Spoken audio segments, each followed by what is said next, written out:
সে কি আর জানি না ভেবেছিস? গপ গপ করে খাবি আর ভোস ভোস করে ঘুমাবি। কিন্তু আমাদের সবার একসঙ্গে মিলেমিশে থাকারও তো দরকার আছে, না হলে হঠাৎ যদি কোনো একটা বিপদ আপদ হয় তখন কে আমাদের সামলাবে? তুমি বোঝাতে চাইলে কি হবে? ওর মোটা মাথায় ওসব ঢুকবেই না। অশ্বে ঘি ঢেলে লাভটা কি? তোদের কথা তোরা বোঝ, আমাকে আমার মতো বুঝতে দে। বেশ, তাহলে গল্প স্বল্প করেই হবে। নিজেদের কথা না হয় তোলাই থাক গাছের ডালে।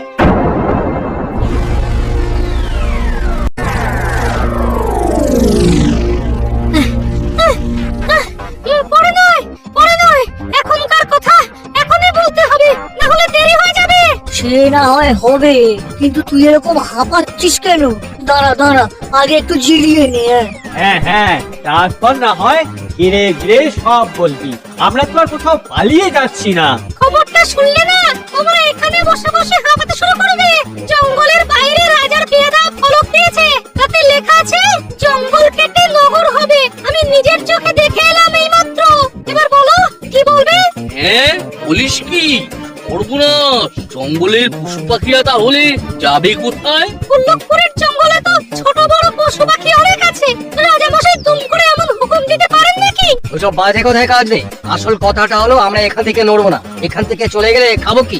আসল কথাটা হলো বিনা পরিশ্রমে এখানে হেলে দুলে খাবার পেয়ে গেলে অন্য কোথাও কি যেতে আর মন করে? খাওয়া দাওয়ার চিন্তা তো সবাই করছে। পাশের জঙ্গলও গেছিলাম, কিন্তু সেখানেও পশু পাখিরা দেখলাম ভয় পেয়ে গেছে একেবারে। না, রোজকার মতো মনে হচ্ছে আজকেও মিচকেটা মিথ্যে কথার ঝুড়ি সাজিয়ে এসেছে।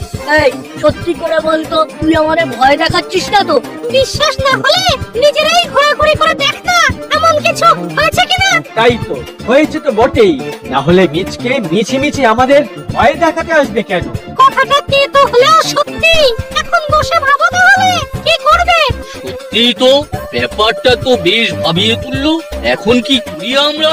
যা ভাবার তোমাকে ভেবে বার করতে হবে রাজু ভাই। আমি কিন্তু আমার ছোট মাথায় অত চিন্তা নিতে পারবো না। বলো না রাজু ভাই, এর প্রতিকার কি? সেটাই তো এক্ষুনি আমার মাথায় আসছে না। এসব কি আর ঝপ করে কিছু একটা বলে ফেলার মতো ব্যাপার? তবে ঘটনা যখন একটা ঘটেছে তখন সরজমিনে গিয়ে সেটা দেখতে হবে।